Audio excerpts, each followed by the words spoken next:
Bonjour à toutes et à tous et bienvenue pour cette nouvelle émission Regard sur le numérique. Blockchain, Bitcoin, crypto-monnaie, ces termes ne vous évoquent peut-être pas grand-chose. Et pourtant, depuis plus de 20 ans déjà, la blockchain est une technologie de stockage et de transmission d'informations par excellence. Rapide, ce système est une révolution numérique intéressante en matière d'authentification des données et il permet à ses utilisateurs connectés en réseau d'effectuer des transactions sans intermédiaire. Grâce à nos invités, spécialistes de la question, nous verrons dans quel domaine est utilisée la blockchain et comment fonctionne cette technologie numérique sans organe de contrôle. La blockchain, c'est tout de suite.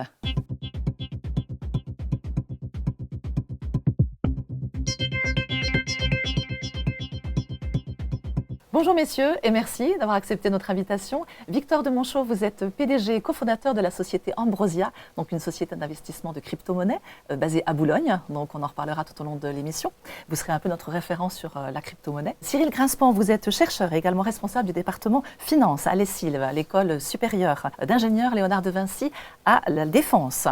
Donc on parle de la blockchain depuis maintenant un peu plus de 20 ans et c'est vrai que c'est un sujet qui est assez peu connu encore malgré tout. Donc on va revenir 24 ans en arrière et on va refaire un petit peu d'histoire, si vous le voulez bien, avec un petit sujet de 2 minutes qui va nous permettre de poser un peu les bases de la blockchain et on se retrouve juste après pour essayer de décrypter l'indécryptable. Dès 1991, 2 chercheurs américains introduisent une solution informatique, l'horodatage, permettant d'apposer une date infalsifiable sur un document dématérialisé afin d'en garantir l'authenticité. En 1992, le système est rendu plus efficace en permettant à plusieurs documents d'être rassemblés en un seul bloc et sécurisés par un système de cryptographie, une technique d'écriture basée sur des codes secrets ou des clés de chiffrement. La blockchain part de cette architecture. Ce sont des blocs reliés entre eux par une chaîne cryptographique. On crypte les infos pour les rendre inintelligibles, sauf à ceux qui ont la clé. La blockchain permet à ses utilisateurs connectés en réseau de partager des données, des transactions sans intermédiaire. Toutes les transactions dans les blocs sont validées et approuvées par ce qu'on appelle un mécanisme de consensus, c'est-à-dire un réseau qui est d'accord sur une seule version de l'historique de la transaction effectuée. La première blockchain apparaît en 2008 avec la monnaie numérique Bitcoin, de l'anglais bit, unité d'information binaire, et coin, pièce de monnaie. Le Bitcoin est donc une crypto-monnaie. Cette première blockchain est développée par un individu se présentant sous le pseudonyme Satoshi Nakamoto. Homme, femme, seul ou groupe, personne ne sait à ce jour qui est Satoshi Nakamoto. La première année, Satoshi Nakamoto rédige un livre blanc décrivant dans un anglais parfait le fonctionnement de Bitcoin. Les personnes intéressées par le projet se mettent alors à discuter avec cette mystérieuse personne. Dans ces échanges, Al Finney, un cryptographe ayant participé à la création du logiciel de chiffrement de courrier électronique le plus utilisé au monde, utilise pour la première fois le terme blockchain pour parler du registre distribué au cœur de la technologie Bitcoin. En 2011, Satoshi Nakamoto disparaît, laissant derrière lui la première base de données construite avec une chaîne de blocs et qui enregistre les transactions faites en crypto-monnaie. Voilà, donc assez rapidement pour planter un petit peu les bases, on rappelle donc le contexte, on est en 2008, c'est la crise des subprimes, donc aux États-Unis, la crise qui a inauguré la crise mondiale, donc 2007-2008. Les gens commencent à avoir un petit problème de confiance avec l'espace bancaire et aussi leur monnaie.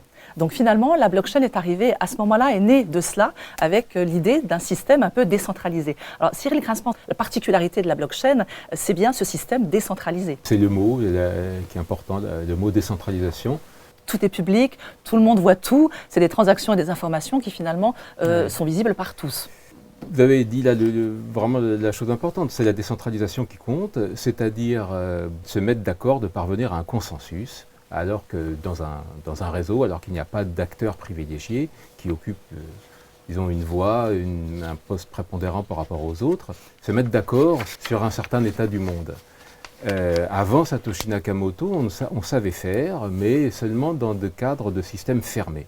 Toute information, toute transaction dépend de la précédente, qui elle-même dépend de la précédente, etc., forme finalement quelque chose qui va être cristallisé. Ça ne peut pas être réécrit, ça ne peut pas être effacé. Quoi qu'il en soit, toute transaction est définitivement inscrite dans ce qu'on appelle donc cette blockchain, cette chaîne de blocs. Comme du marbre, comme de marbre de la blockchain, effectivement, et il faudrait dépenser une énergie phénoménale dont personne ne dispose pour pouvoir revenir en arrière, effacer des blocs et puis les remplacer par d'autres, effectivement. Ce système comme ça de décentralisation, mais qui fait que finalement il n'y a plus donc un organe de contrôle, fait que d'une certaine manière, Satoshi Nakamoto a voulu un peu redonner le pouvoir aux gens. C'est ça en fin de compte, c'est créer une liberté. Absolument, absolument. Ça, c'est fondamental. On ne peut pas comprendre, je pense, la blockchain si on n'a pas en perspective historique, notamment les réflexions de ce que l'on appelle des cypherpunks. C'est l'idée qu'on peut regagner un espace de liberté grâce à la cryptographie. Le rêve, c'était de parvenir à créer la monnaie idéale d'un monde idéal. Voilà, c'était un objet de réflexion, peut-être pas pour tout le monde, mais en tout cas pour certains acteurs qu'on appelle des cypherpunks. Alors effectivement, j'en ai pas parlé dans le sujet, parce que pour ne pas trop embrouiller non plus, j'ai essayé de rester quand même assez simple. Mais donc, il est vrai que finalement, de décentraliser, eh bien, ça permet des avantages de cette blockchain, notamment donc la rapidité, puisqu'il n'y a plus d'intermédiaires, si on va dire, donc c'est déjà au moins un avantage. Quels sont les autres avantages d'une blockchain? C'est un sujet en soi, notamment la question du débit, du nombre de transactions qu'on peut valider à la seconde. Disons, le réseau Bitcoin tel qu'il a été conçu ne permet que 7 transactions, finalement, à la seconde. Sur les avantages, il y a aussi la transparence, du coup, forcément, puisque c'est ouvert à tous, puisque la blockchain, en tout cas, pour la majorité, sont publiques, donc même s'il y a des blockchains privées, mais en tout cas, on peut voir toutes les transactions qui sont effectuées. Hein, c'est bien cela. C'est vraiment ce qui est peut-être le plus pertinent pour moi sur la blockchain, c'est que n'importe qui peut consulter qui a fait telle ou telle transaction. Donc on n'est pas anonyme sur la blockchain, on est pseudonyme. Donc on a une adresse qui est rattachée à chacun des utilisateurs de la blockchain. Très souvent, on dit les crypto-monnaies sont des moyens de blanchir de l'argent ou financer le terrorisme ou autre. On pourrait penser. On pourrait croire. Mais malheureusement, si des personnes malveillantes utilisaient la blockchain pour ce type d'activité, ce serait complètement absurde en réalité, parce que tout est tracé, tout est mis d'une manière publique sur la blockchain. Donc pour moi, c'est un argument qui est pas du tout valable. Un deuxième avantage que je vois aussi dans l'utilisation de la blockchain, c'est les frais de transaction. Les frais de transaction sont extrêmement faibles sur la blockchain. Ça dépend d'une blockchain qui sont plus ou moins onéreuses en fonction de leur niveau de congestion, c'est-à-dire du nombre de transactions qui sont passées au même moment. Je prends un exemple assez simple. Si demain je veux vous envoyer 100 000 euros depuis ma banque française, vers votre banque potentiellement hébergée à Hong Kong, je vais avoir, ça va prendre du temps, de 1, donc la rapidité, vous en parliez, et 2, ça va coûter très cher. Avec un réseau comme celui de Bitcoin, je vais vous envoyer une somme pour un équivalent potentiel de 100 000 euros. Ça va me coûter seulement quelques centimes et ça va ne prendre que quelques secondes. Le principe de la blockchain, c'est aujourd'hui sans intermédiaire, donc sans banque. Imaginons acheter un t-shirt sur Internet et au lieu de passer sa carte et de faire la transaction par la banque, on irait directement auprès du marchand. Donc finalement, on évite toutes ces transactions, on évite tous ces passages obligés aujourd'hui. Et puis ce manque de confiance, quelque part, qu'on a pu avoir, donc à l'époque, en tout cas il y a 24 ans, les gens ont pu avoir avec leur système bancaire. Sur la perte de confiance, moi je suis persuadé que ce white paper, ce livre blanc écrit par Satoshi Nakamoto en 2008, qui a été rendu public en 2008, il n'a pas été publié en 2008 par hasard. C'était vraiment parce qu'on a eu cette crise des subprimes et on a eu une perte de confiance dans les intermédiaires bancaires, à l'instar de Lehman Brothers qui s'est totalement écroulé et qui a pu montrer que les banques n'étaient pas ce qu'il y avait pu sécuriser. Donc, pour moi, Bitcoin vraiment a voulu rendre le pouvoir aux citoyens, donc vraiment retirer ces intermédiaires pour que les gens deviennent enfin réellement propriétaires de leurs actifs. Alors on a vu, donc on a commencé à en parler tout à l'heure, la blockchain donc était essentiellement à la base pour la crypto-monnaie, mais aujourd'hui on voit qu'il y a d'autres applications possibles, même dans le futur d'ailleurs on imagine des blockchains qui pourraient peut-être faire de la traçabilité d'aliments. Quel genre d'application on pourrait trouver encore éventuellement sur la blockchain ? À part la crypto-monnaie bien sûr, parce qu'on va revenir dans quelques instants. En fait, les contrats aussi, vous en aviez parlé, hein ?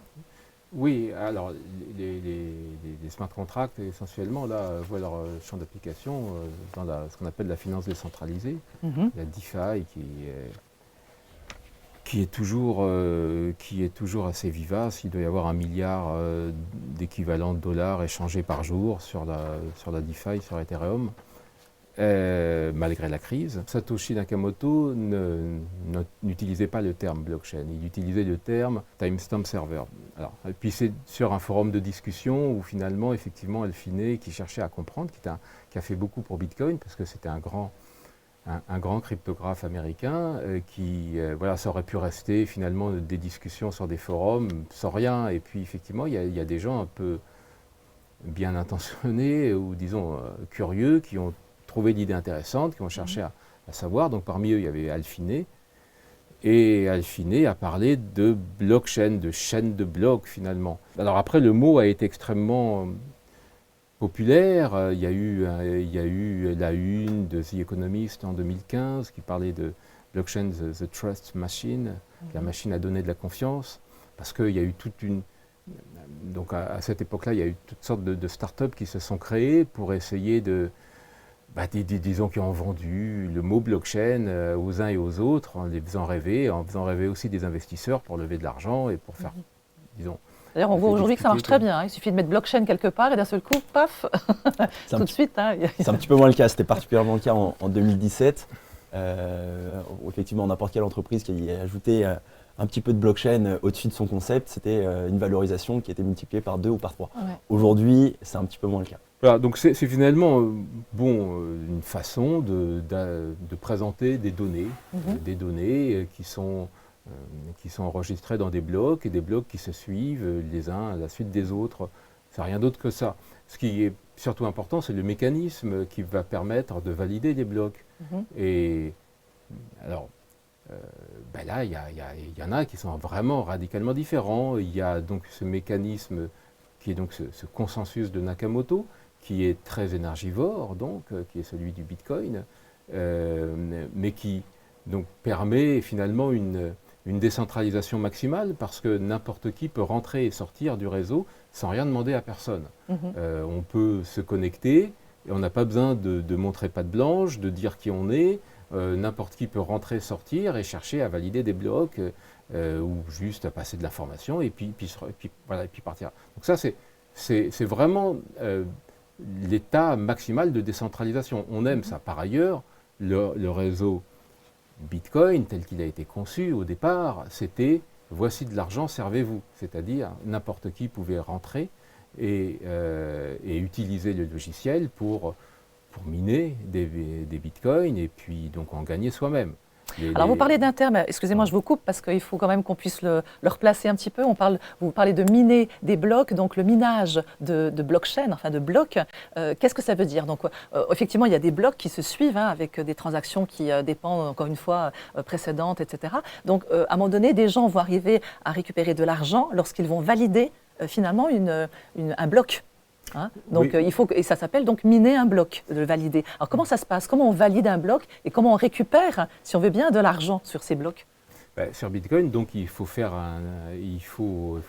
miner. Donc on valide quelque part. Effectivement, le but du jeu, c'est d'avoir une histoire des transactions qui soit infalsifiable. C'est-à-dire que si je vous envoie de l'argent, vous voulez être sûr que cet argent, il est vraiment à vous et qu'il ne va pas disparaître de votre porte-monnaie demain. Donc ça veut dire que l'histoire des transactions ne doit pas pouvoir être l'objet de falsification. Il y a une solution qui est celle de Nakamoto, qui consiste à dépenser de l'énergie pour sécuriser le réseau. Celui qui fait acte de minage, le mineur, eh bien, il va dépenser de l'énergie et puis de temps en temps, quand il a de la chance, il va réussir à découvrir des blocs et à donc gagner de l'argent de cette façon. Ça a l'air de rien comme idée, mais il faut voir au moment où Satoshi l'a créé, cette idée elle existait un petit peu déjà. C'était un concept pour lutter contre le spam. Et le problème c'est que tout le monde peut nous écrire sur notre boîte électronique. Donc l'idée c'était, on peut nous écrire, ok, mais il faut réaliser un petit travail avant de nous écrire. Donc c'était une idée proposée par des chercheurs israélo-américains. Et cette idée a été reprise par quelqu'un a été réinventée, comme souvent en science, par quelqu'un qui s'appelle Adam Back. Et c'est Satoshi a découvert cette idée d'Adam Back, mais c'était une lutte, c'était lutter contre le spam, le but, quoi. Et il a donc réussi la prouesse de détourner cette idée qui était de lutte contre le spam pour en donner le moteur de ce qui va donner l'or numérique. Voilà. Donc, et qui est à la base du consensus de Nakamoto. Donc ça, c'est une première façon de valider des blocs en dépensant de l'énergie. L'autre façon, c'est radicalement différent. Il n'y a absolument pas de débauche énergétique. C'est faire appel à d'autres mécanismes de consensus, reprendre le consensus que j'évoquais précédemment, qui, suivant les travaux de Leslie Lamport, la Byzantine Fault Tolerance par exemple. Donc là, Le but du jeu, c'est assez simple finalement de parvenir à un consensus à partir d'un moment où on a un nombre déterminé d'acteurs sur le réseau. Voilà. Le plus compliqué, c'est de déterminer le nombre de maximum, le nombre de validateurs. Une fois qu'on a ce nombre, il y a des algorithmes qui existaient déjà avant Satoshi Nakamoto, avant 2008-2009, de sorte que la plupart même des crypto-monnaies qui voient le jour maintenant aujourd'hui, qui deviennent populaires, sont finalement des régressions par rapport à ce qu'avait proposé Satoshi Nakamoto en son temps, en faisant appel à des algorithmes de consensus qui existaient déjà avant lui et qui ne sont pas énergivores. En contrepartie, il y a moins de mathématiques et puis c'est plus centralisé. Beaucoup de gens investissent, on parle beaucoup de gens qui perdent de l'argent aussi, justement en allant en investissant ces crypto-monnaies. Alors vous-même, Victor, donc vous avez une société d'investissement de crypto-monnaies, justement vous aidez les gens. Qu'est-ce qu'on fait dans la société, votre société Ambrosia exactement? Alors Ambrosia, c'est une société française qui est régulée en tant que PSAN auprès de l'autorité des marchés financiers. PSAN, c'est un prestataire de services sur actifs numériques. C'est un peu le saint Graal pour tous les acteurs français qui proposent des services d'investissement en crypto-monnaie. Nous, chez Ambrosia, notre objectif, c'est vraiment aider les personnes à faire leur premier pas dans cet écosystème, les aider à investir. On leur donne des conseils, on les oriente vers les actifs en fonction de leurs objectifs, de leur profil d'investisseur, mais également leur appétence. Chez Ambrosia, vraiment, on propose des solutions d'investissement crypto clés en main. Il y en a combien aujourd'hui? Aujourd'hui, les crypto-monnaies, il y en a un nombre incalculable. CoinMarketCap, qui est un site qui répertorie l'ensemble des crypto-monnaies, en compte plus de 20 000. Mais en réalité, il y en aurait beaucoup plus. Donc aujourd'hui, on compte un très très grand nombre de crypto-monnaies. Les plus courantes étant quand même Bitcoin et Ether, donc de la blockchain Ethereum. Voilà. On est bien d'accord. On a plus de 20 000 crypto-monnaies aujourd'hui qui sont listées. Je pense que sur les 20 000, il y en a 99% qui sont en réalité ce qu'on appelle des shitcoins, excusez-moi du terme. En anglais, ça passe mieux. En anglais, ça passe un peu mieux.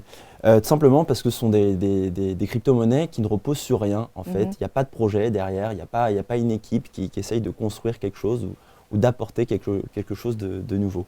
Donc effectivement, s'il fallait se concentrer sur deux crypto-monnaies, ce serait Bitcoin, pour vraiment cette idée de valeur refuge, d'or numérique, et Ethereum qui est vraiment l'écosystème décentralisé autour des smart contracts. Après, il y a d'autres crypto-monnaies très pertinentes également, mais sur lesquelles on a beaucoup moins d'historique, qui sont plus risquées et sur lesquelles, pour le coup, il est dangereux de s'y exposer et il ne faut pas le faire n'importe comment. C'est pour ça que Ambrosia accompagne les investisseurs pour se positionner sur ce type de crypto-monnaie. Alors justement, pour bien comprendre, pour que le public voit bien un peu de quoi on parle, c'est vrai qu'on parle donc de blockchain, ce système d'information, de transactions, etc. Donc blockchain, Bitcoin, c'est d'abord un protocole de paiement sécurisé et il y a la monnaie, la crypto-monnaie, donc Bitcoin avec un petit b, qui est la monnaie de la blockchain Bitcoin. Et ensuite, il y a, par exemple, pour faire une comparaison aussi, donc blockchain Ethereum, qui est elle aussi une blockchain, donc qui elle est plus sur les smart contracts, donc des contrats rapides, par exemple, ça pourrait être authentifier un document, un brevet, quelque chose comme ça, et qui a aussi sa monnaie, qui est l'Ether et qui est la monnaie donc, de la blockchain Ethereum. Il faut bien comprendre que blockchain et crypto-monnaie ne peuvent pas être dissociés. Ils travaillent ensemble. Une blockchain fonctionne grâce à sa crypto-monnaie.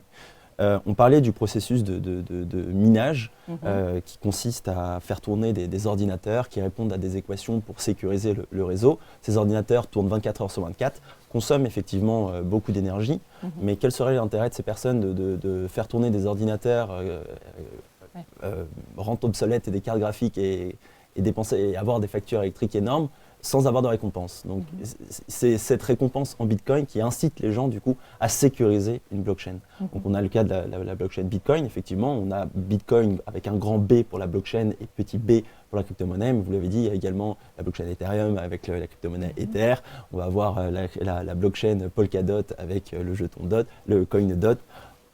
Chaque blockchain a sa propre crypto-monnaie et ça c'est vraiment important de le comprendre. Cyril Grinspan, sous votre impulsion, les Sylves a créé une formation donc pour les ingénieurs en blockchain. À quoi vous formez les jeunes ingénieurs dans votre école à Les Sylves? Écoutez, vous avez bien expliqué que Au moment où le Bitcoin s'est créé, c'était la crise financière qu'on a connue. Mon souhait, c'était de leur ouvrir des nouvelles portes. Par ailleurs, je me suis de plus en plus intéressé au sujet, qui est devenu au départ un sujet de recherche parmi d'autres, et puis ensuite mon principal sujet d'intérêt. Donc oui, on a créé ce qui était le premier cours, je pense, sur le sujet dans une école d'ingénieurs qui donne des crédits ECTS aux étudiants. Et donc, les étudiants étaient obligés de le réussir, sans quoi ils ne pouvaient pas être diplômés. Donc, c'était, voilà. Et puis ensuite, d'un cours, il y en a eu plusieurs. Et puis là, il y a une véritable formation sur 2 ans, effectivement. Alors, le but, c'est quoi? C'est de devenir un développeur de blockchain? Qu'est-ce qu'on peut faire quand on est ingénieur et qu'on suit une formation chez vous? Tout à fait. Développeur blockchain, c'est le but. Voilà. Même malgré la crise, aujourd'hui, ils ont énormément d'offres d'emploi. Donc ça se passe très bien pour eux. J'aimerais aussi qu'on puisse faire un petit rapport avec aujourd'hui notre monnaie à nous. Est-ce que des bitcoins peuvent être transformés en euros? Je pense que c'est très bien qu'on en parle parce qu'on a beaucoup parlé de Bitcoin, comme quoi Bitcoin était un moyen de s'émanciper des intermédiaires parce qu'on avait perdu confiance dans le système bancaire. Mais il y a aussi une perte de confiance par rapport à la monnaie. On s'est rendu compte qu'après chacune des crises sur les dernières années, notamment la crise Covid, qu'est-ce qui se passe? L'économie est sous perfusion, elle fonctionne de manière artificielle, donc on injecte d'une manière massive des liquidités au sein de l'économie. C'est ce qui s'appelle faire du quantitative easing. Le problème de tout ça, c'est que quand on injecte des liquidités dans l'économie, on a une inflation derrière qui s'ensuit. Puis on perd la valeur de notre monnaie. Exactement, parce qu'on se rend compte qu'on peut, entre guillemets, faire fonctionner la planche à billets pour faire des gros raccourcis. Et quand on émet de l'argent d'une manière quasi illimitée, on perd la confiance dans cette monnaie-là, ce qui entraîne un phénomène d'inflation. La différence avec Bitcoin, c'est que Bitcoin, il y a 21 millions d'unités qui sont émises sur le marché et pas un seul de plus. Donc, qui est-ce qui a décidé ça d'ailleurs? Donc Bitcoin, c'est 21 millions de jetons, enfin d'unités, point barre. Donc on ne pourra pas refaire marcher la planche à billets, si on veut bien. Une fois que c'est sur le marché, c'est sur le marché. C'est ça. Exactement. Donc qui l'a déterminé? C'est Satoshi Nakamoto qui l'a écrit dans son livre blanc en 2008, qu'il allait avoir 21 millions de bitcoins au maximum qui allait être émis. Aujourd'hui, il y a à peu près 19 millions de bitcoins qui ont été émis et le dernier sera émis en 2140. En fait, tous les 4 ans, on divise tout simplement les récompenses des mineurs, donc ceux qui participent à la sécurisation du réseau Bitcoin. On divise le nombre de Bitcoins qui sont distribués aux mineurs par 2, ce qui fait qu'effectivement, un peu plus de 10 ans, on a 19 millions de Bitcoins qui ont été émis sur le marché. Et sur les 2 derniers millions, il faudra avoir près de 100 ans. C'est là, en fait, qu'il y a une grosse différence par rapport à nos monnaies fiduciaires, nos monnaies fiat qu'on a. C'est que Bitcoin est vraiment limité. Et le fait qu'on ne puisse pas en émettre d'une manière infinie fait qu'on peut comparer Bitcoin aujourd'hui à de l'or, parce que l'or c'est pareil, on ne peut pas en avoir d'une manière illimitée, c'est dur, il faut aller le chercher. Et comme c'est une monnaie du coup qu'on peut considérer comme étant rare, c'est pour ça qu'on lui accorde de la valeur. Alors donc les gens vont essayer peut-être d'investir un peu là-dedans, et c'est vrai qu'aujourd'hui beaucoup de gens se sont un peu cassés le nez, il faut bien le dire, donc il faut reprendre un peu cette confiance là aussi du coup dans la blockchain. Alors l'actualité on ne peut pas l'oublier, donc une grosse société, une grosse plateforme, puisqu'il y a 2 grosses plateformes mondiales donc américaines, Binance et FTX. Donc la deuxième, FTX, vient d'être ruinée, donc tombée en 2 jours. Gros problème, là les gens ont perdu énormément de fonds. Qu'est-ce qui s'est passé? FTX, c'était une plateforme qui comptait des centaines de milliers de clients à travers le monde et des dizaines de milliards d'actifs conservés au sein de la plateforme. 2 problèmes par rapport à FTX. Le premier, c'est que FTX se présentait comme étant une plateforme d'échange de crypto-monnaies, mais en réalité, FTX s'est présenté comme était en réalité une banque de crypto-monnaies. Donc il y a eu une rumeur qui a été lancée par un média crypto, comme quoi la plateforme FTX était potentiellement insolvable. Il y a un mouvement de panique qui a suivi. Des influenceurs ont commencé à vendre massivement leur jeton de la plateforme qui s'appelle le FTT, également à retirer leur liquidité. Et dans les heures qui ont suivi, on a eu des milliards et des milliards qui ont été retirés presque au même moment de la plateforme. FTX n'a pas pu. Et comme FTX s'est comporté comme une banque, en réalité, elle utilisait une partie des fonds de ses clients pour soutenir d'autres activités. Et au bout d'un moment, elle s'est rendue compte qu'elle ne pouvait pas permettent à ses clients de récupérer toutes leurs liquidités au même moment parce que les liquidités étaient utilisées pour autre chose. Alors, est-ce qu'il y a un cadre juridique, nous, en France, concernant les blockchains aujourd'hui ? Alors, concernant les blockchains, non, pas du tout, parce qu'une blockchain se veut par nature décentralisée. Ouais. Le risque, il n'est pas sur la blockchain, il est sur qui conserve les crypto-monnaies. Donc, ces plateformes. Donc, ces plateformes. Vous êtes une plateforme, Ambrosia. Alors, comment faites-vous ? Donc, il faut savoir, donc, on parlait de la finance décentralisée, de la DeFi. Donc, effectivement, quelqu'un qui va se positionner sur la DeFi, il va être pleinement propriétaire de ses fonds. La DeFi, c'est un écosystème qui est vraiment révolutionnaire, néanmoins qui reste encore un petit peu complexe. Et ce n'est pas via la DeFi qu'on arrivera à démocratiser les crypto-monnaies à travers le monde. Je pense qu'on a besoin d'acteurs centralisés, des plateformes qui assurent la conservation des cryptoactifs pour le compte de tiers. C'est exactement ce que fait Ambrosia. Et là-dessus, en France, quand un acteur a la responsabilité de conserver les crypto-monnaies pour le compte de ses clients, il faut le statut de PSAN, de prestataire de services sur actifs numériques. C'est une régulation qui est strictement encadrée par l'autorité des marchés financiers. C'est une régulation qui est chronophage à obtenir. Donc on est surveillé de près par notre régulateur qui nous empêche de faire n'importe quoi avec les fonds de nos clients. Mais effectivement, il faut savoir qu'à partir du moment où on conserve ces crypto-monnaies sur une plateforme, il y a un risque, effectivement, que cette plateforme soit malveillante, malhonnête et décide de faire n'importe quoi avec. Quand on investit via l'intermédiaire d'une plateforme, il faut en effet faire confiance à cette plateforme parce qu'elle a techniquement la possibilité de faire mumuse avec les fonds de ses clients. Est-ce que vous avez des jeunes qui aimeraient comme ça justement travailler sur peut-être constituer une plateforme ? C'est notre devoir de former des ingénieurs responsables qui ne vont pas faire n'importe quoi, bien sûr. C'est de notre devoir.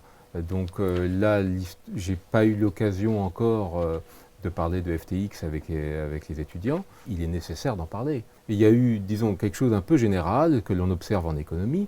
Lorsque les taux augmentent, les bulles éclatent. Voilà. C'est un phénomène général. Lorsque les taux sont très faibles, eh bien, les investisseurs vont chercher des niches pour essayer de trouver des marchés un peu plus juteux. Et puis, quand les taux remontent, eh bien, ils vont ailleurs. Si vous voulez, la chute de FTX s'inscrit également dans ce contexte-là.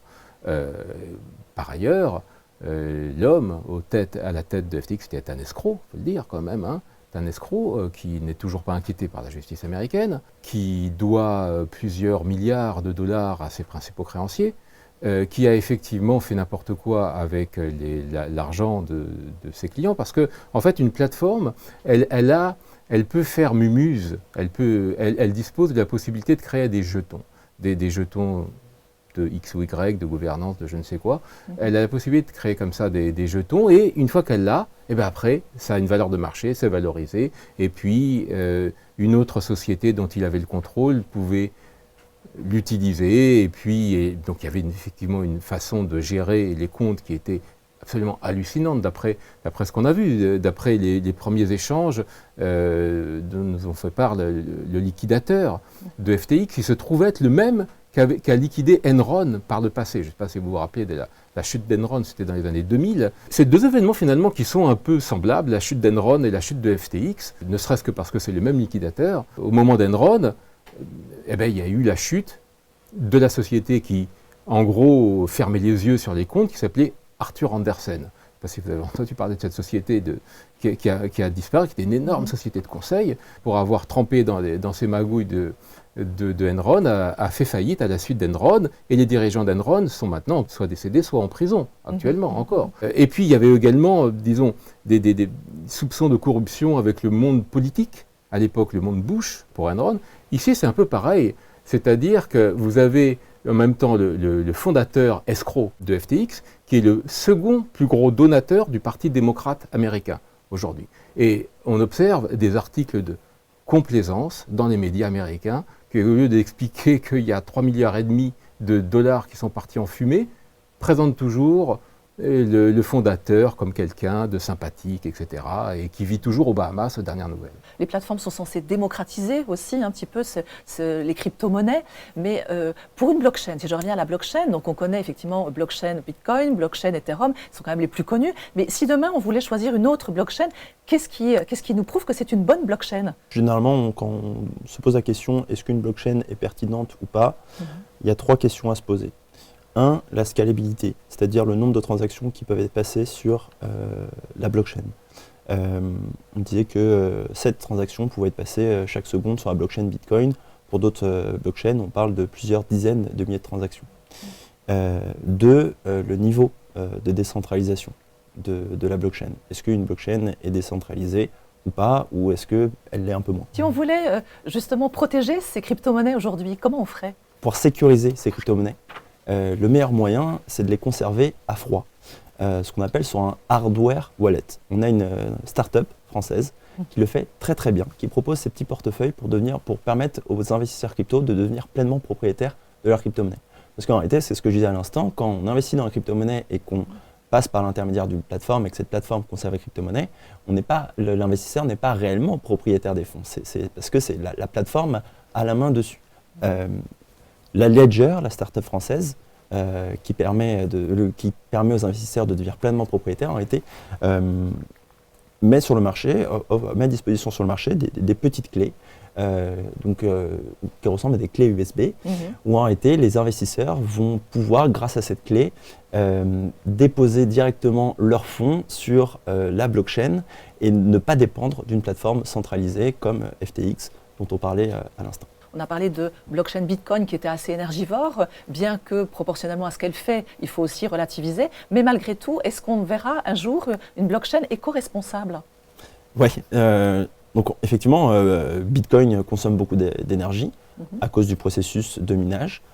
L'empreinte carbone de Bitcoin est importante.